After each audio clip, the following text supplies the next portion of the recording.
that I need my gut to be able to choose to be brave, to not thinking about do I look good, do I look perfect, do I look, do I say something good, but this is not always about you.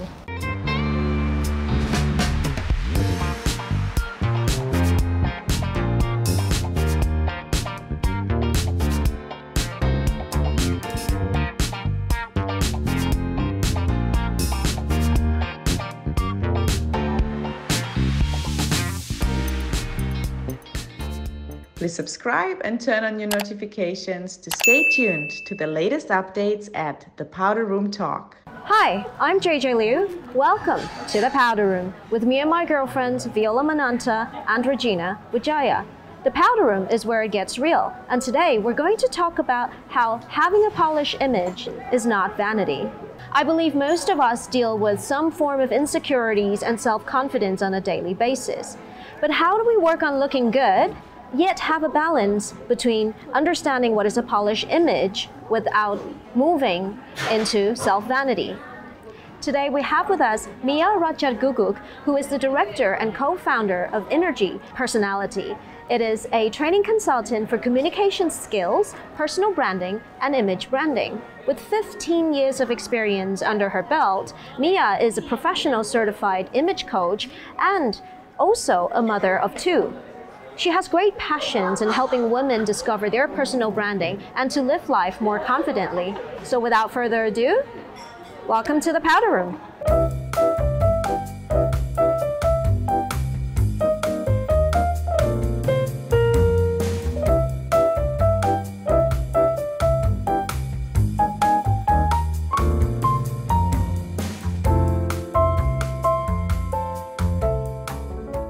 Hi, Mia. Hi. Welcome to the Powder Room. Thank so you. good to have you here with us. Thank you so much for your time. And we're really excited to unpack today's topic with you. Excited. Yes, thank you so much for being on the show with us Thank you today, for Mia. having me, guys. I'm really excited to learn from you today. Yes, me too. A little bit Yes. of pressure on me. So ladies, I think for Lola, probably this is the first time you actually met with Mia, and then Yes. JJ we've met I think a few weeks ago. But for me, I've known Mia for years. Actually, I've known her husband first. Her husband knows my brother first. I see. Yeah, it's a long relationship between both of them. I think as a friend, you know, they knew each other before. But I've known Mia as well as a professional because she used to help my company as well to do training for the staff.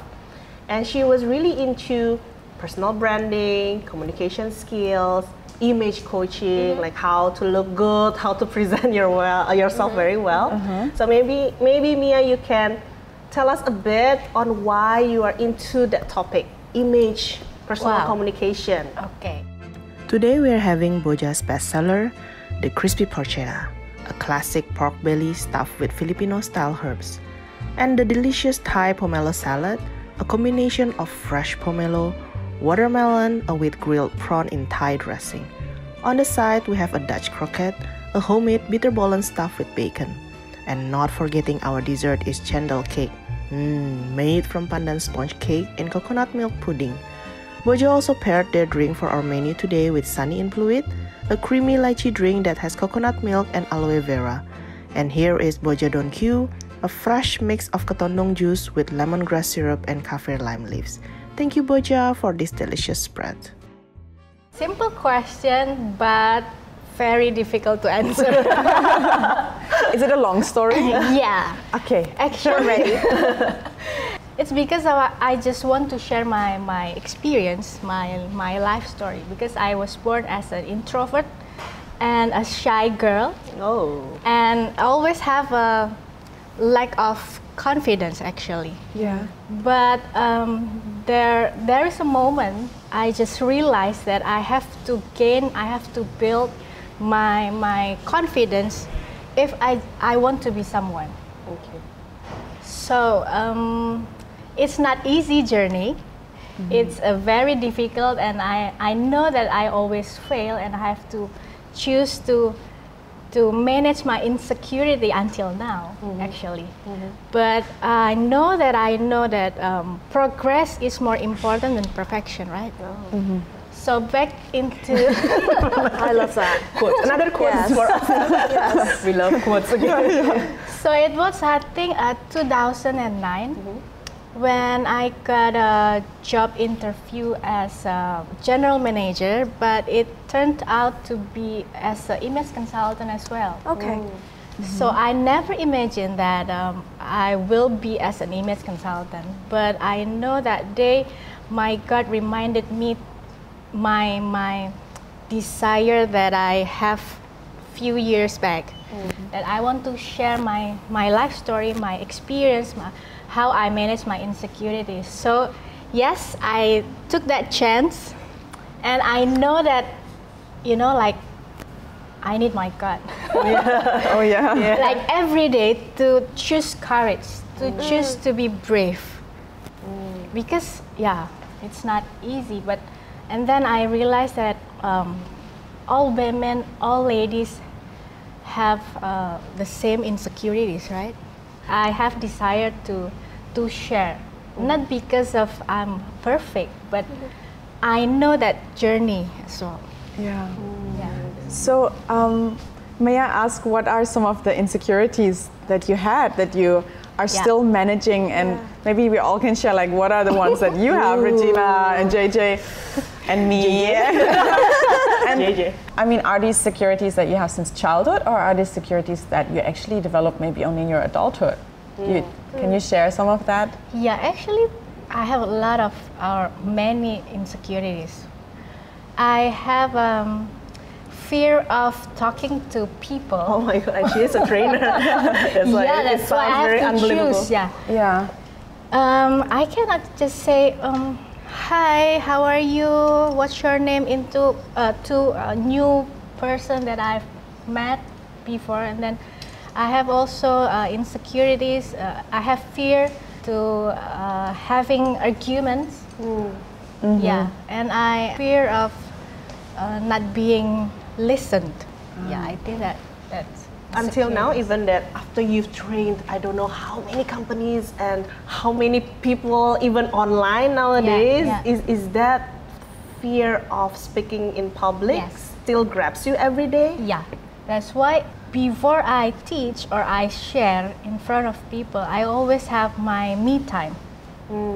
In a toilet, about 15 minutes or 10 minutes, I have to choose to be brave, and I have to choose my mindset that I'm talking to myself that Mia, this is not about you.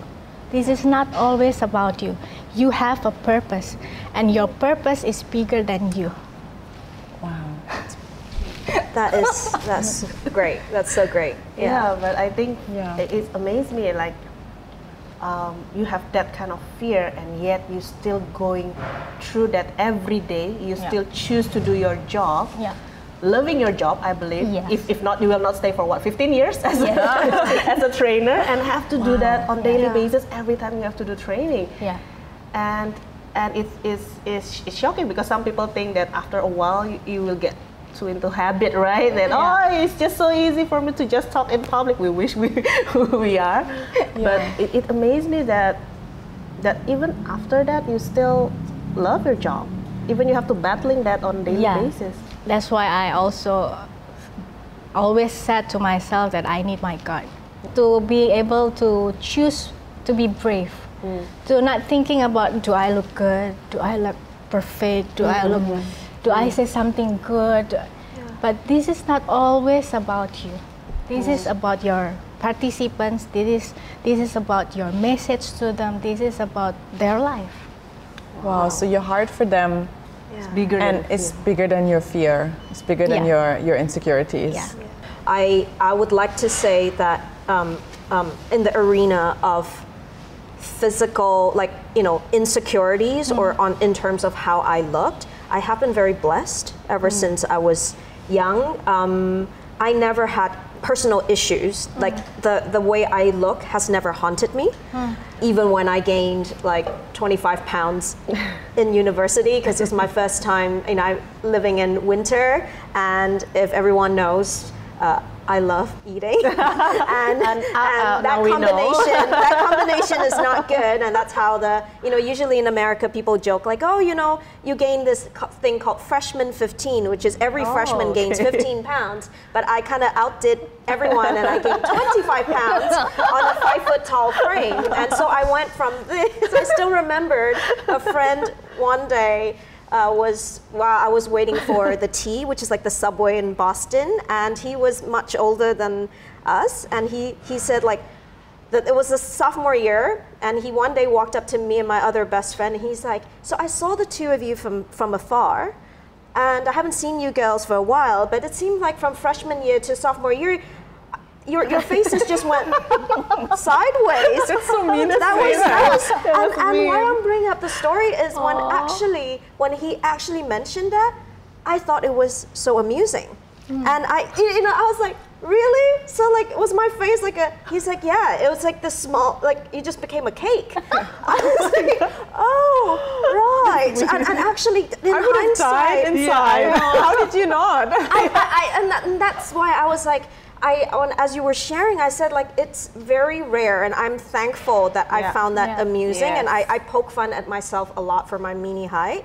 But I never saw it as like an insecurity, like, oh, I'm next to my tall glamazon friend like Viola, but it was more like, oh, life would be so good if I was tall like her. I don't have to, stand on a stool and climb on a stool to get things. Or like ask for help when I'm traveling and I can't get my cabin bag, right? It's just so inconvenient. But when I think about insecurities other than outside, it's a lot more about the inner work. Yeah. Like yourself, I'm an extreme introvert. I was always extremely shy. And I know it doesn't look like it now, but I really was that kid. Like even ever since I found my report card from kindergarten, and I thought since I was quite a good kid academically, I thought kindergarten, it should be straight A's. No, I actually kind of flunked kindergarten because I saw a report card and it marked, the teacher wrote to my parents, and I think it was a D for socializing. Because they would say, your daughter, you need to pay attention to your daughter because she does not like to play with other kids. So when I first moved to JIS, that was the first time I was actually really challenged in my life. I was like, ooh, okay, so I have to move around classrooms and my classmates change every class? Oh my God, that's a lot of people to deal with, And how did I actually overcome that insecurity was quite similar to what you said, because one day I realized I really liked to sing. And I really wanted to learn how to sing for the sake of loving, that passion. But I remembered the first time I auditioned to represent the school. I was in 9th grade. And so I signed up, I put my name, and it was a long waiting list because only eight students get selected at JIS to represent the school, and it's only 2 person for each part. So I was auditioning for soprano. By the time it was my name, when the door opened, I ran. I ran so fast from the 2nd floor, and I ran to the front, and my driver was like, what's going on? I was like, let's go home now. Let's go. Okay, we'll go home. What happened? Nothing. I couldn't tell him, but I was shocked. The next day I went to school, and the choir teacher was like, I saw you. Like, why didn't you come in? You ran really fast. And that was my shyness. I got so terrified of the fact that I had to audition in front of 4 teachers. But I really wanted to sing. My best friend's mom was the one that first taught me how to sing, and she was a wonderful soprano.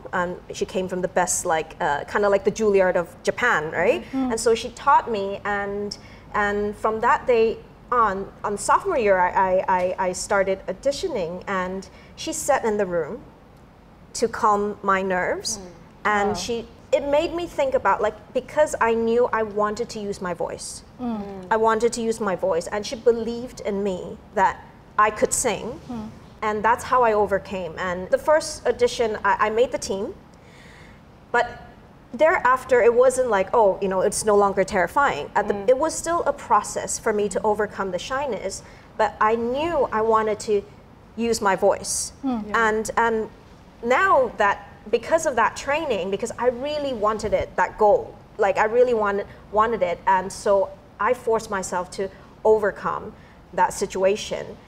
And that made me think, like, as I grew older, using my voice also meant, you know, no longer singing, but actually, like right now, speaking and being comfortable with myself in front of the camera, because I want to use my voice for something else now. I wanted, you know, I wanted to share things with people, and I wanted to, you know, present my thoughts. I don't like walking into a situation where I'm not prepared. That's when I realized, like, it makes me feel insecure. So you know how to learn to manage that, Yes, right? that's how I manage. By preparing, mentally preparing, yes. even writing things down. Writing things down. And so, because I was also raised in a way where my mother would always say, it doesn't matter if your preparation is not used. You should always prepare. It's not like 100%. She's like always like, you know, 110%, 200%. You know, she was that kind of mom. And I thought that was, you know, now in hindsight, one of the best advice she has ever given me, because by over-preparing, and I was always ready for any unexpected situations. It made me walk into a room confidently being able to use my voice. And I actually thought